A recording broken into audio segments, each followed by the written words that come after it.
I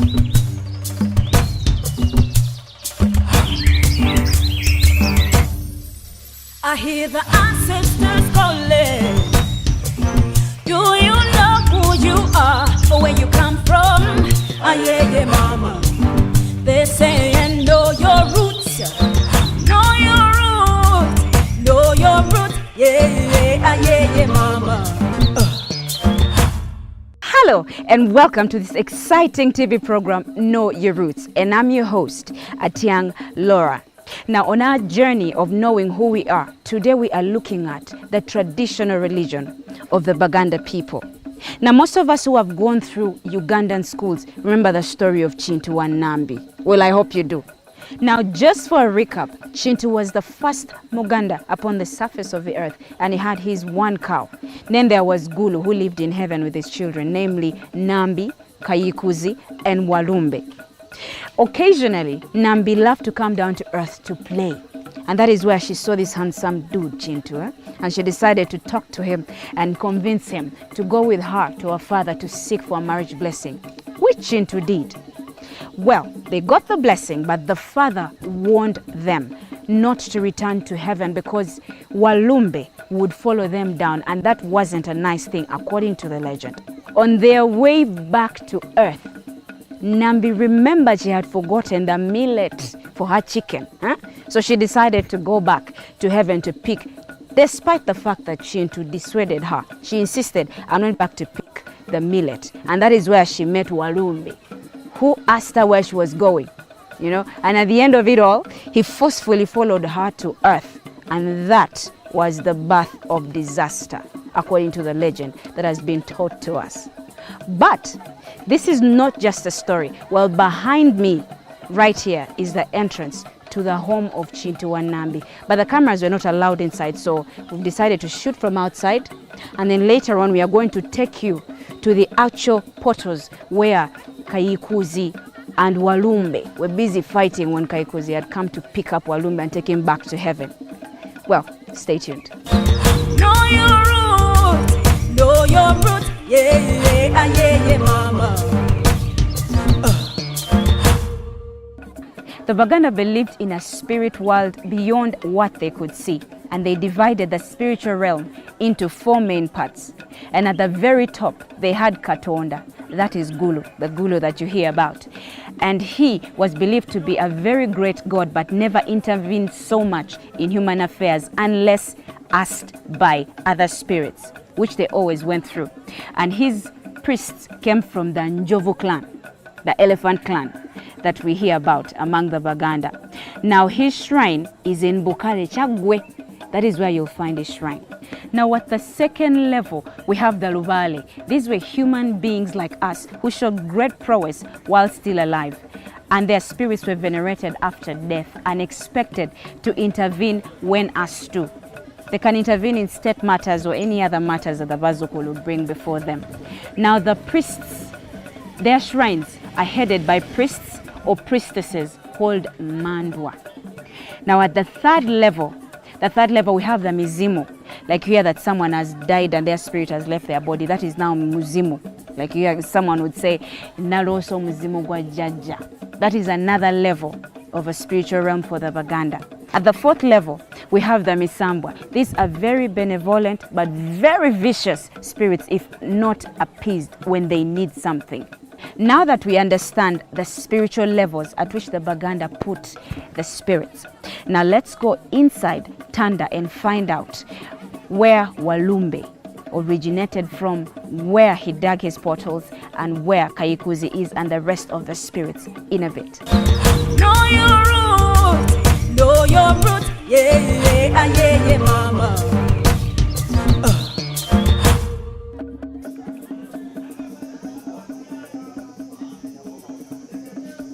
Now right here where I'm standing is Tanda Archaeological Site entrance, as you can see. And this is the main shrine of Jajaburamu Walumbe. Now here you do not call him the angel of death, he's actually the angel of life. And this is where the birth of the legend of Walumbe was. And this is the place where we are going to find out all the details about the deity of the Baganda people. Now I'm standing at the portal of Jajabulamu. Like I told you, Jajabulamu is Walumbe. They don't call him the angel of death here at Tanda. Now when he comes to you in a dream, he gives you a bad dream. He gives you a very bad dream. Now, these are the spears you're supposed to carry when you're coming to appease him. There's a spear that is in this shape. It is like this, which means this shows, if you count the heads on these spears, there are 5, meaning he is calling you to come and appease him and set everything right with him. Now, when he lets you go, this is the spear that you carry. It also has 5 fingers. It's like this, meaning that he has let go of whatever he was holding. He may, because when you're not in good terms with him, your business will go bad, your family may go bad, you may get diseases in your home, whatever problem that may come your way. So when he lets go, this is how he does it. So this spear is symbolic of when he has let go, and this is symbolic when he is calling you to come and appease him. But let Mr. Kalibala Bosco explain to us the whole detail in depth as it's supposed to be done. Kakati we tutuuse bayitewa musajja mukulu jjajjaffe Kabaka Bulamu, jjajjaffe Sewamala, jjajjaffe Kitaka kya Nawansi. Ng'era musajja mukulu ono ekimuyisa jjajjaffe Kabaka Bulamu ye kabaka w'emisambwa gyonna mu nsi yonna. Kuba essaawa y'olwaliro bw'ogamba nti oli agamba nti akiwakana, jjajjaffe Kabaka Bulamu bw'ofa Omuganda bagamba Walumbe yakoze ki? Ye yamulidde. Ate n'Omuzungu oba mu Amerika bw'afa baga Walumbe yamukoze ki? N'omu China bw'afa baga Walumbe yamulidde. Kitegeeza omusajja ono yatalaga ensi yonna. Ffenna kitegeeza yakola ki? Ye kabaka wa emisambwa gyonna. Era nga musajja mukulu jjajjaffe Kabaka Bulamu ebiseera ebisinga ayina emmanja gy'abanjamu nga ye. Era nga jjajjaffe Kabaka Bulamu ono aba akubanja ebiseera ebisinga ayina ebirooto eby'entiisa byakozesa okugeza nga bw'aba naddala ng'abanja omukazi asobola okukubanjanga omuntu, ofuna omuntu ajja nakozesa omusajja, oba ng'oli musajja ng'oba mukazi n'oloota ng'ogwa mu binnya, oddukira mu bikata bya lumonde, osula mu bafu, ogwa mu ntaana, bintu eby'entiisa oloota agasolosolo. Jjajjaffe Kabaka Bulamu atera okubanga yakola ki? Ebiseera ebisinga bw'ogenda ku musawo ng'agamba nti oliko ekitambo, okiwulira, kati so tekiba kitambo. Jjajjaffe Kabaka Bulamu aba akubanyiza mu kitundu kya butamanya omutegeere alyoka akole ki? Ng'omusawo agaleeta embuzi enzirugavu nga nnume, oleete n'olugoye oluddugavu, oleete n'amafuta, tukwate ekitambo ekyo tukole ki? Tukyokye. Kati mu bulambulukufu bw'ekintu ekyo togula mbuzi nzirugavu na kigundi ng'otegedde musajja mukulu bamubikka lubugo luddugavu okuba nti omukaliza okumujja ku kiri ekimuyisa ekitambo, oba okujja nga akuleetera ebirooto eby'entiisa, oba okuba nga ajja akkozesa, bamuleetera olubugo luno oluddugavu ne bamubikkako olw'okumalawo ekizikiza ekyo kyennyini ekibadde kikola ki? Ekibaddewo.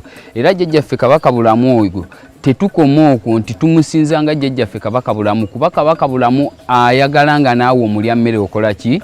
W'oli. Twongerezaako olubugo olumyufu. Ekitubikkisa olubugo luno olumyufu tulubikka ku lw'emizimu gy'ekika kyo, nti omuzimu gwe gumannyini ki? Gwe gumannyini lubaale. Wano mu Buganda omuntu bw'afa bamuzinga mu lubugo lumyufu, ate era ne ku nkomeredde nga bamuziteerako omusika, era ekifundiko kiba kya lubugo luki? Lumyufu. Kati kye kitubikkisa mu bw'emizimu gy'ekika kyo okuba nti omuzimu gwe gumannyini lubaale w'otali. Jjajja Kabaka Bulamu talina gwagenda kukola ki? Gwagenda kukwata. Alina kukwata gwe n'alyoka akola ki? Abeerawo. Era bwe tumala okubikka olubugo luno olumyufu, twongerezaako olubugo luno olweru olw'okukkaliza emisambwa gyonna. Jjajjaffe Kabaka Bulamu okumukakanya oba okutereeza oluwenda kiki kyabadde abanja embuzi gye babadde bansabye, nabika olubugo oluki? Oluddugavu. Ekyekirooto eby'entiisa ne bikola ki? Ne biggwawo. N'embika mbw'emizimu gy'ekika kye, kuba nagwo guba gulina okukubanja empewo eba ekola ki? Egufuwa. N'okkaliza n'olubugo oluki? Olw'okuba nti lwe lwerulawo ebizibu byonna ebibadde mu ki? Mu mirimu gyo, mu kufuna oba mu bizinensi zo. N'okola ki?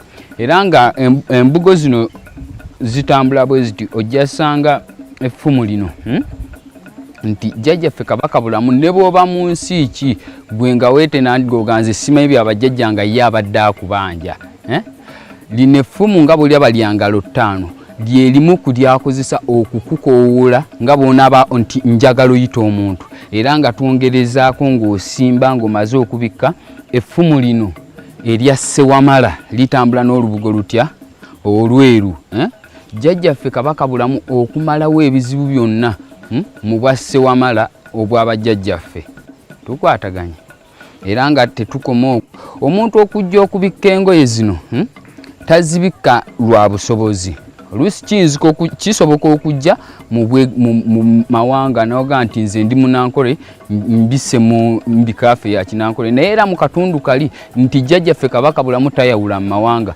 kisobola okudda n'obikka olubugo ate oluse oli okubikka engoye zino kuba talina busobozi bugula ki mbugo zino ye jjajjaffe Kabaka Bulamu. Jjajjaffe Kabaka Bulamu ono bamugabula amalwa gwe mwenge gwanywa. Mumanyi olowooza lwaki bamugambula amalwa? Mugabuza amalwa nti jjajjaffe Kabaka Bulamu nga bw'olaba ensaka eno gwe mwenge gwe ogwakalo gwanywa nti kaali kalo akamuleeta. Jjukira Nambi yadda ewa kitaawe eggulu ano n'akaki obulo bw'enkokozi. Jjajjaffe Kabaka Bulamu oba mwe muyita Walumbe ng'amwesinga n'amugamba mwannyina tondeka tudda ffenna ku ki ku nsi. Jjajjaffe Kabaka Bulamu kwe kujja ne mwannyina ani Nambi era kyova olaba nti ye anywa mwenge gwakalo nti kaali kale akamukola ki akamuleeta. Naawe olina okukazza ku lubereberye n'ojja n'osabirako ebibyo. Jjajjaffe Kabaka Bulamu n'akola ki n'akuwuliriza n'ogabulako ku malwa ago ne gakuba nga ge malwaniriza agasobola okulwanira mu nsonga z'oba okola ki osabye. This is a fireplace where some offerings or medicine is burnt in a bid of chasing away bad luck. For instance, if someone drops medicine in the fire, the smoke that comes from the fire is believed to be the one that carries away the person's problems and clears the way of success for them. This is the main place where Walumbe settles. This is his shield, these are his spears, and these are his calabashes. Ngabo tutuse mu nzimbe ya jjajjaffe Kabaka Bulamu bano be baana abalongo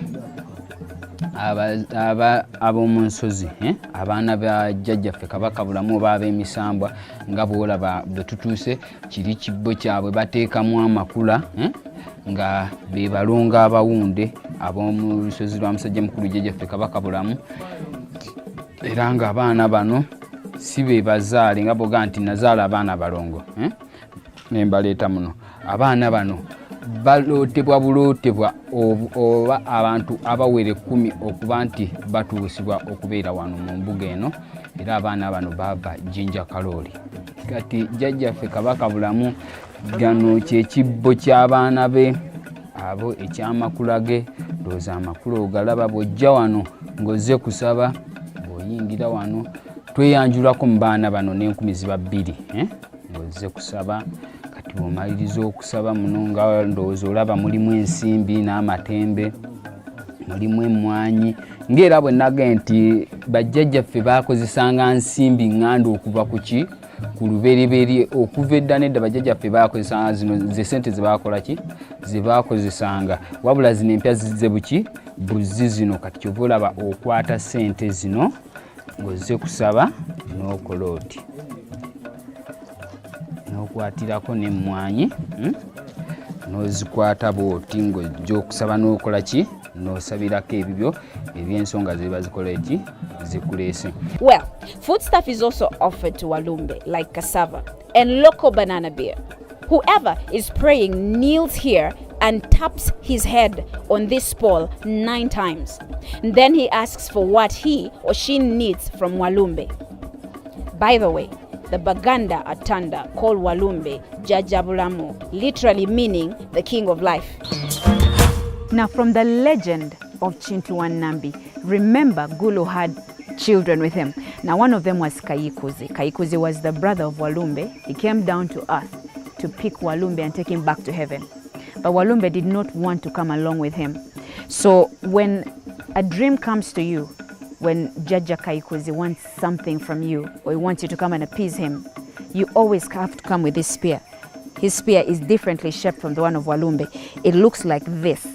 Now this spear, there are still also 5 fingers. It's also symbolic of the fact that he was, when he was chasing Walumbe, wanting to take him back to heaven. Remember, Walumbe was digging holes to hide from him. Now this that you see here is a caption, is symbolic of when he was trying to grab onto Walumbe to take him back to heaven. So this is the kind of spear you bring if it is Kayikuzi who gave you the dream. Because what happens is when you get the dream, you come to the main priest, or the person they call Omusao. You speak to him, and then he lets you know which of the gods needs you to appease him. Kati wano wetuli wa musajja mukulu jjajjaffe Kayikuzi. Jjajjaffe Kayikuzi ono muganda wa musajja mukulu jjajjaffe Kabaka Bulamu. Era nga jjajjaffe Kayikuzi dino lyeffumu lye oba entabaazo ye gy'atabaazisa nti ekyakuzisa effumu lino bwe liti nti jjajja Kayikuzi bw'abanga ajja ku mutwe engalo ze ziba zikola bwe ziti, kyova olaba n'effumu lye liba lyakola ki, lyakula bwe liti.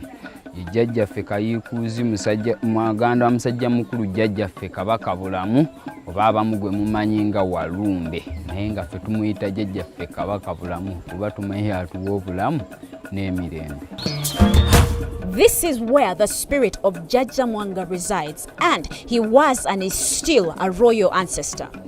He is the prime minister, what the Baganda call Katikiro of all spirits in the spiritual realm, because Walumbe was and is still believed by traditional Baganda to be the king of all the spirits. This ancestor uses things that are of 2 heads, be it pots, spears, or windpipes. With Jajja Mwanga, a traditional Mankala game or mweso is used when evoking him to foretell a situation. It was made clear that this ancestor loved his local banana beer. That's why you see calabashes here used to serve him alcohol. Edda bajjajjaffe baakozesanga engatto zino nga gy'emikalabanda. Ze ngatto za jjajjaffe Muwanga zaakozesanga agenda okukola oba zaakola ki, zaatambuliramu. Emikalabanda ze ngatto z'abajjajjaffe abaasookawo ab'edda, era n'essaaliro jjajjaffe Muwanga zaakola ki, zaakyakozesa. Era nga jjajjaffe Muwanga ono eno y'embuga ye, eri nsuwa ye ey'amazzi, wano y'embuga ye mwakola ki, mwajja n'asaba ezo ndeku awamu n'amafumu ge. This is the ancestor that the traditional Muslim Baganda ascribe to, Jajja Ndaula. When he demands for an offering, he requires fruits and sometimes honey or local banana beer. For the local brew Mwengebigere, from the time the bananas called Mbide are cut, they are hanged to ripen. The one who hangs them lays down on a bed that he has never shared with a woman until the local brew is squeezed out of these bananas. Then it would be served to Jajja Ndaula. These are his spears. As you can see, there is ghee on all his items. Reason is, the Baganda believed this spirit infests people with jiggers and body rash. This is one of his calabashes where the local brew is put and it literally has rashes, which is symbolic. But the Baganda believed if you give this spirit what it needs, it comes down. For instance, fruits like jackfruit, avocado, and pineapples are used. The reason why pineapples were offered was to ask this ancestor to give them multiple eyes like those on a pineapple for them to see everything that befalls them. Some offer oranges to ask this ancestor to help them not to be belittled or forced to do anything by a wife, husband, or boss at work okuchungibwa. Passion fruits obutunda is offered to this ancestor by people so that their names can sell, or business items, what they call okutunda. Sugarcane is also offered so that one can climb levels in life, just like you see the segments on the sugarcane. All these are symbolism of what one needed or needs from the ancestor. awo jjajjaffe Ndawula tajja kulumya nvunza, tajja kukubya bitulututtu, era nga kyova olaba basiiga omuzigo ogwo nga gwe mugonze. Edda bajjajjaffe emirembe gyabwe balwalanga envunza bakozesanga bizigo okuba nti batta envunza ezo. Kati wano omuzigo ogwo yempeweeza okuba nti okola ki? Leeta wa jjajja Ndawula. Well, next time we're going to bring you more on the traditional beliefs of the Baganda. Please stay tuned. Know your roots, yeah, yeah, yeah, mama.